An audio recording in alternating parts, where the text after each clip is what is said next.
Faites comme ça. Alors, commentaire à droite. Voilà. Non, tu commences comme ça, on vient par là. Vas-y. Décidez-vous, hein. Tout compte faire une question par personne. Bon, toi déjà, je t'ai tellement eu dans mes émissions, je voudrais juste que tu me parles de ton show de Conakry et les autres shows à venir et le projet de ton dernier album. Alors, là, c'est vrai que ça fait un mois. On a fait pratiquement toutes les grandes villes de tous les grands pays d'Afrique. On est parti à Togo, on a fait Congo, on s'est vu là-bas. On a vu Cameroun, Côte d'Ivoire. Là, on est en Guinée. Guinée, c'est un peu spécial parce que il s'est calé dans la tournée où on n'a pas eu le temps de voir. Je suis venu à 7 h du soir, même pas 1 heure, le temps de poser nos affaires, on était déjà sur la scène. J'ai vu le public, j'étais waouh, je ne savais pas qu'il y avait autant de gens qui étaient venus pour nous voir. On était super surpris.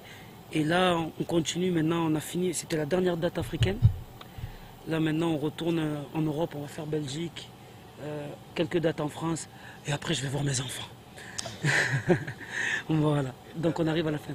Et le dernier album, ben, là on arrive, comme je t'ai dit, c'est la fin, on est arrivé à la fin de l'exploitation. On a fait un album qui s'appelle La Colombe et le Corbeau. C'était un concept où j'ai voulu faire un côté La Colombe, beaucoup plus poésie, beaucoup plus message de paix, beaucoup plus texte. Et le Corbeau qui est un peu plus concert, ça veut dire flow, performance, hip-hop, pour que justement en concert on puisse jouer avec ces deux facettes mes deux facettes artistiques. Il manque une facette, la facette reggae, mais si Dieu veut, je sortirai un disque de ce style-là. Voilà. Yes.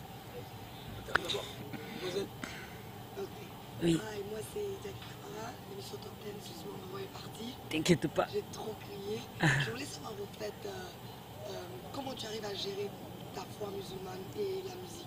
Ben, souvent, comme je dis, la dernière fois j'étais à une émission, on m'a posé la question, mais c'est quoi la tâche que tu as sur le front? Et je dis, ben, je fais ma prière. Et comme je dis souvent, contrairement à tous les clichés qu'on donne en Europe ou même dans le monde entier sur l'islam, on n'est pas des tyrans.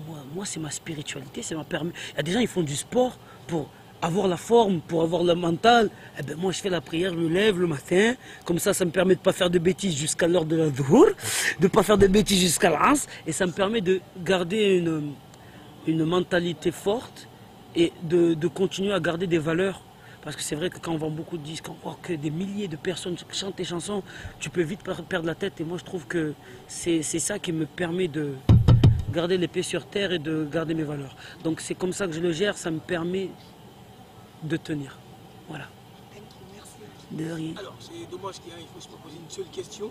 Je ne sais pas si tu te souviens, il y a 3 jours, quand tu parles au téléphone. Oui, ok. Ça coupait chaque fois. Oui, ça coupait. Alors maintenant, tu as eu le résultat. Parce qu'ils avaient dit que le public guinéen s'apprêtait à t'accueillir. Et si tu as même remarqué, ils t'accompagnaient un peu dans tes morceaux. Ouais. Alors, un petit message pour ceux-là? Eh ben, je vais pas te mentir, hein. Je viens de sortir, j'ai pris une claque. Déjà, on m'a dit qu'il y avait 80 000 personnes ou un truc comme ça, 60 000 personnes un peu partout. 80, ouais. Moi, je t'explique, hein, 80 000 personnes, ils sont venus voir le petit maigre là. Le petit mec qui est assuré à fond. Ah ouais, merci, mais tu vois, moi je viens d'un quartier en Marseille, tu vois, en France où c'est tout petit. Tu vois 80 000 personnes qui connaissent toutes les chansons du premier morceau jusqu'à la fin. C'est un truc de malade. En plus, ce que je suis content, c'est que je voyais toutes les générations. Ça veut dire qu'il y avait des petits, comme il y avait des papas, des mamans, ils chantaient Chéri Coco, ils chantaient Regarde-moi, ils chantaient tout. Et on en parlait tout à l'heure hors caméra, on disait c'est impressionnant et ça fait super plaisir parce que je me dis, voilà, mon message il passe. Moi, j'ai jamais été un voleur ou un bandit. Moi, j'ai toujours été quelqu'un qui aime la musique et qui aime les gens. Et je suis content que le message il passe même à des milliers de kilomètres de chez moi. Surtout, voilà.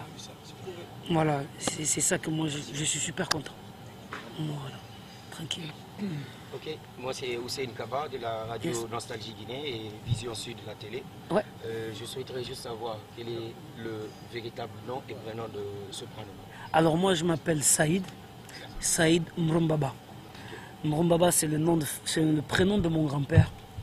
Et c'est pour ça que beaucoup de gens m'appellent Soprano Mbaba. C'est le diminutif du nom de mon père.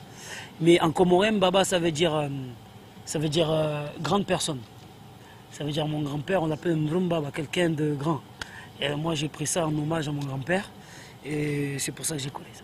Est-ce que je voudrais savoir qu'est-ce que ça vous a fait de participer, d'être le premier Français à participer à un programme au niveau de le freestyle à New York qu'on appelle Cypher, avec le DJ Premier sur la chaîne Black USBET. Il est bon, lui. Il a vu, ben, c'est un honneur parce que c'est eux qui m'ont appelé.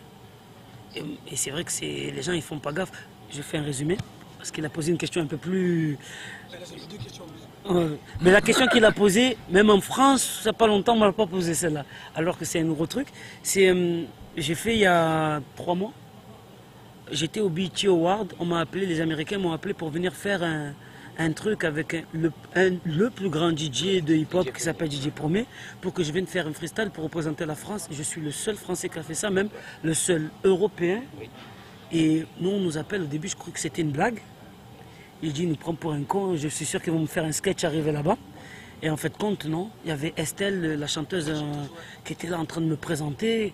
Et moi, je commence à chanter, à rapper en anglais au milieu de tous les États-Unis. Et quand tu vois la réaction, parce que depuis que j'ai fait ça, les États-Unis ne font que nous envoyer des messages pour travailler avec eux pour des trucs. Et c'est impressionnant et je suis super content parce que j'ai payé personne pour venir amener les Américains. C'est eux qui m'ont appelé et c'était vraiment artistique. Ça veut dire que ce n'est pas une maison de disques qui a essayé de caler lui, Soprano, avec ça. Et c'était une grande fierté pour moi. Et voilà. Par rapport à votre expérience de membre d'un jury... Alors on va refaire le tour après, comme ça sera plus facile. Voilà. Et votre expérience d'être membre du jury qui a participé tout récemment à la télévision française encore, sur ce programme de son... A cappella, ouais. A cappella et tout. Alors moi quand on m'appelait pour cette émission de télé Sing-Off, moi je suis pas très télé-réalité. Moi la première chose je leur ai dit, j'ai dit si c'est télé-réalité, oubliez-moi. Mais on m'a dit non, c'est pas ça justement, c'est que la musique, c'est que des jeunes qui chantent qu'à cappella. Il y a celui qui fait le beatbox, il y a celui qui fait la voix aiguë, l'autre qui fait la voix grave, l'autre qui fait les harmons, l'autre... J'ai dit, mais il y a des gens qui ont du niveau comme ça en France, comme aux États-Unis. Je suis parti regarder une répétition, j'ai vu les jeunes là. Surtout le groupe qui a gagné, peut-être qu'il y a des gens qui ont vu, il s'appelle Taylor Voices. C'est une de mes plus grosses claques musicales que j'ai vues. Ça veut dire que quand ils chantent, c'est impressionnant. Ils sont tous en a cappella. Et c'est vrai que moi j'étais super content parce qu'en France, en Afrique peut-être vous ne le voyez pas, on a déjà parlé, c'est qu'en France, le rap il n'est pas considéré comme en Afrique. Ça veut dire que je suis le premier rappeur, même le premier black à être jury dans une émission où justement dit pour les vieux en France qu'ils ont voté pour Sarkozy. Tu vois ce que je veux te dire? Donc c'était une fierté pour moi d'être là, de dire que voilà, les jeunes c'est pas des bordéliques, les jeunes qui font du rap, on est là, on fait juste de la musique, ça fait partie de la musique française comme ça fait partie de la musique. Voilà. La deuxième. I just wanted to know, tu peux nous parler un peu du label que tu as créé, Street Skills? Alors c'est un label que j'ai créé en 99 grâce à Kenaton, Ayam. Pour ceux qui connaissent, Ayam c'est un des groupes marseillais. C'est eux qui nous ont produits. Ça veut dire que Ayam, c'est grâce à eux qu'ils sont venus chercher Psychiatre de la Rime, qui est mon groupe. Ils ont dit, vas-y, on met nos sous. Akhenaton a dit, je mets mes sous, j'hypothèque ma maison pour que vous sortiez votre album, pour que les gens vous connaissent. Et je me suis dit que c'est vraiment un honneur que quelqu'un de grand comme ça nous fait découvrir au grand public. Et je me suis dit, je trouve que c'est ça qu'il faut faire dans le hip-hop, c'est passer le relais. Essayer de montrer d'autres nouveaux groupes et tout ça. Et je me suis dit, on va monter mon label, on va monter un label. Au lieu de prendre les sous qu'on gagne pour acheter des gros 4x4, aller je sais pas où, faire des bling-bling, on a dit on va mettre des sous dans un label pour essayer de mettre en avant des groupes. Parce qu'il y a beaucoup de groupes qui ont du talent mais qui n'ont pas les moyens.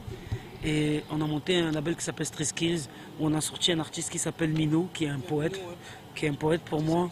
Voilà, il y a Carpe Diem qui vient de sortir un album il n'y a pas longtemps avec un artiste qui s'appelle RDK. Pour moi c'est un génie, c'est le futur rappeur pour moi qui va tout prendre dans les années qui viennent.